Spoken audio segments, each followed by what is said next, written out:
नमस्कार।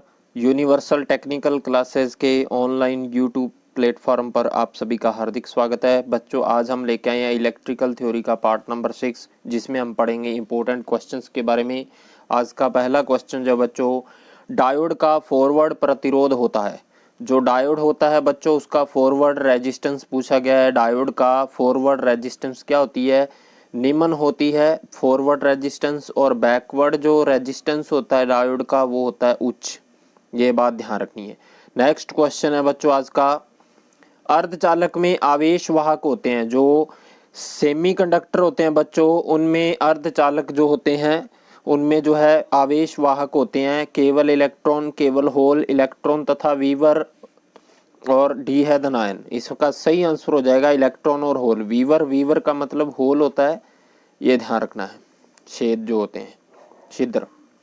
नेक्स्ट है, परमाणु में अधिकांश भार किस स्थान पर होता है? जो परमाणु होता है बच्चों, उसमें अधिकांश भार जो है किस स्थान पर स्थित होती है?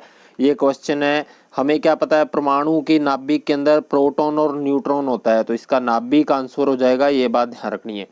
परमाणु के नाभिक में प्रोटॉन और न्यूट्रॉन होते हैं और इलेक्ट्रॉन जो है चारों ओर जो है चक्कर लगाते हैं।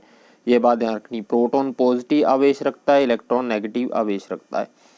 नेक्स्ट क्वेश्चन है, एक चालक में पैदा हुई ऊष्मा किसके वर्ग के समानुपाती होती है?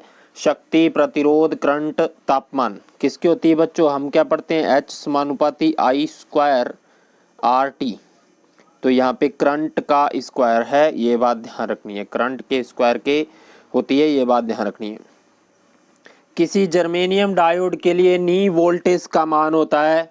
जो जर्मेनियम डायोड होता है उसका नी वोल्टेज जो है बच्चों, इसके बारे में पूछा गया। इसका सही आंसर होता है 0.3 वोल्ट। जर्मेनियम डायोड का नी वोल्टेज होती है। कट ऑफ वोल्टेज कह सकते हैं हम इसे नी वोल्टेज कह सकते हैं। ये बात ध्यान रखनी। नेक्स्ट क्वेश्चन है, एक विभक्त वलय प्रेरण मोटर में कितनी विभक्त वलय होती है? स्लिप रिंग मोटर जो है, स्लिप रिंग इंडक्शन मोटर में कितनी स्लिप रिंग होती है? ये क्वेश्चन पूछा गया है। इसका सही आंसर होता है 3 स्लिप रिंग होती है उसमें, ये ध्यान रखना है। नेक्स्ट क्वेश्चन है, ऐसा परिपथ जो शुद्ध इंडक्टेंस परिपथ के समान कार्य करता हो उसमें क्या होगा? धारा शून्य होगी, ऊष्मा ऊर्जा उत्पन्न होगी, वास्तविक शक्ति व अधिकतम शक्ति समान होती है। परिपथ में वास्तविक शक्ति शून्य होती है। इसका सही आंसर बताइए बच्चों, क्या होगा? डी। परिपथ में वास्तविक शक्ति जो है शून्य होती है, ये बात ध्यान रखनी है। नेक्स्ट क्वेश्चन है बच्चों, क्वेश्चन नंबर 8, निम्नलिखित में से क्षण गुणांक क्या होती है? क्षण फ्लक्स गुणांक। इसको बच्चों गामा से लैम्डा से प्रेजेंट किया जाता है, ये बात ध्यान रखनी है। लैम्डा से प्रेजेंट करते हैं इसे। और ये जो होता है बच्चों, इसका सही आंसर हो जाएगा बी। क्षण फ्लक्स बटे कुल फ्लक्स जो है, इसको फ्लक्स गुणांक कहते हैं। नेक्स्ट क्वेश्चन आप सभी के लिए, आयरन में वायु गैप। आयरन जो होता है बच्चों, उसमें एयर गैप जो है भंवरधारा हानियों को रोकता है, कोर सेपरेशन को रोकता है, हिस्टेरिसिस को रोकता है, प्रेरण के प्रभाव को कम करता है। इसका सही आंसर क्या हो जाएगा बच्चों? कोर सेपरेशन जो है उसको रोकने का कार्य करती है एयर गैप। ये बात ध्यान रखनी है। नेक्स्ट क्वेश्चन आप सभी के लिए, कैरी फास्टर ब्रिज को विशेष रूप से किसके मापन के लिए डिजाइन किया जाता है? कैरी फास्टर ब्रिज जो है बच्चों, और इसका जो है एक वीडियो मैंने पीछे बनाया हुआ है, मापन यंत्र। मापन यंत्र जो है बच्चों, उसमें काफ़ी सारे ब्रिज के बारे में बताया गया आपको, और उसका लिंक नीचे डिस्क्रिप्शन बॉक्स में दिया जाएगा, उसको ध्यान से देखिए। और इसका सही आंसर हो जाएगा 2 लगभग समान प्रतिरोधों के अंतर के मापन में। नेक्स्ट क्वेश्चन है, ट्रांसफार्मर में प्राथमिक और द्वितीय कुंडलियां जो होती हैं उनका युग्मक किस प्रकार से होता है? हम क्या पढ़ते हैं, ट्रांसफार्मर में इस प्रकार से 2 कुंडलियां हैं। ये दोनों कुंडलियां आपस में किस माध्यम से जुड़ी होती हैं? चुंबकीय रूप से, चुंबकीय माध्यम से जो है जुड़ी होती हैं। ये बात ध्यान रखनी है। नेक्स्ट क्वेश्चन आप सभी के लिए, ट्रांसफार्मर में शून्य भार धारा आई नोट की प्रकृति होती है। शुद्ध प्रतिरोधी, शुद्ध प्रतिघाती होती है, प्राइमरी वोल्टेज से अग्रगामी रहने की होती है। इसका सही आंसर जो होता है बच्चों, वो हो जाएगा प्रतिघाती होती है। ये बात ध्यान रखनी है। नेक्स्ट क्वेश्चन आप सभी के लिए, एक प्रत्यावर्ती धारा परिपथ में 40 ओम का प्रतिरोध और 30 ओम के प्रेरक प्रतिघात। ये बच्चों एक्स एल की वैल्यू दी हुई आपको और ये रेजिस्टेंस की वैल्यू दी हुई आपको। श्रेणी क्रम में जुड़े गए हैं। प्रतिबाधा, प्रतिबाधा क्या होती है बच्चों? R square plus X L की स्क्वायर, जो हम पढ़ते हैं। तो इसका सही आंसर हो जाएगा बच्चों 50 ओम। ये बात ध्यान रखनी है। रेजिस्टेंस कितना है बच्चों? 40 की स्क्वायर प्लस 30 की स्क्वायर, तो ये आ जाएगा रूट 2500 और इसका सही आंसर जो होगा 50 ओम। ये ध्यान रखना है। नेक्स्ट क्वेश्चन आप सभी के लिए, किसी प्रत्यावर्ती धारा का शिखर मान 4√2 एम्पियर है। धारा का वर्ग माध्य मूल मान ज्ञात कीजिए। शिखर मान जो है बच्चों और वर्ग माध्य मूल मान पूछा है। देखिए IRMS मान जो होता है बच्चों, ये होता है I0/√2।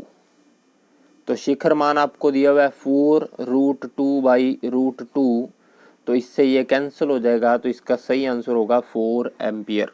ये बात ध्यान, ये बच्चों I0 जो है शिखर मान है, यह है शिखर मान और RMS मान के बीच संबंध। ये बात ध्यान रखनी। नेक्स्ट क्वेश्चन आप सभी के लिए, समान अधिकतम मान के किस तरंग का RMS मान न्यूनतम होगा? इसका सही आंसर हो जाएगा बच्चों त्रिभुजाकार तरंग। त्रिभुजाकार तरंग जो है उसका RMS मान जो होगा न्यूनतम होगा। ये बात ध्यान रखनी है।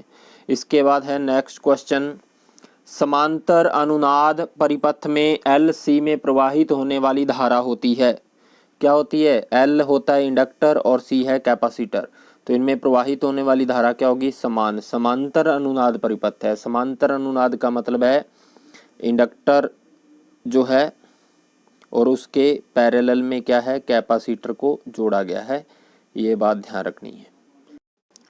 नेक्स्ट क्वेश्चन है, किसी प्रतिबाधा की प्रकृति धारिय होने के लिए आवश्यक प्रतिबंध क्या होता है बच्चों? XC का मान जो है XL से क्या होगा? अधिक हो जाएगा। ये बात ध्यान रखनी है। XC का मान जो है XL से अधिक होगा। ये बात ध्यान रखनी है। यानी कि हम कह सकते हैं XL लेस देन XC, इस टाइप से भी कह सकते हैं। नेक्स्ट क्वेश्चन जो आप सभी के लिए बच्चों, उसके बारे में हम चर्चा करें। नेक्स्ट क्वेश्चन है, एक RC श्रेणी परिपथ में प्रतिरोध का मान बढ़ाने पर फेज कोण क्या होता है? RC श्रेणी परिपथ में प्रतिरोध बढ़ने पर जो है फेज कोण का मान क्या होता है? घटता है। ये बात ध्यान रखनी है। नेक्स्ट क्वेश्चन है बच्चों, 3 ओम का एक प्रतिरोध 9 हेनरी के इंडक्टर के साथ श्रेणी क्रम में जोड़ा गया है, तो परिपथ का समन्वितांक ज्ञात कीजिए। तो ये बात ध्यान रखनी है बच्चों, T जो हो जाएगा ये हो जाएगा बच्चों हमारे लिए L/R। ये बात ध्यान रखनी है। हेनरी यानी कि इंडक्टर लगा हुआ और रेजिस्टेंस की बात हो रही है।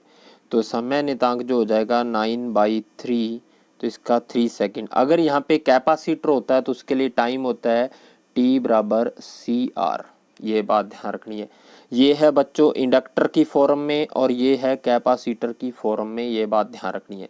नेक्स्ट क्वेश्चन है बच्चों आप सभी के लिए, एक श्रेणी परिपथ का अनुनाद वक्र आवर्ती और किसके मध्य खींचा जाता है? श्रेणी परिपथ में अनुनाद वक्र धारा और आवर्ती के बीच खींचा जाता है।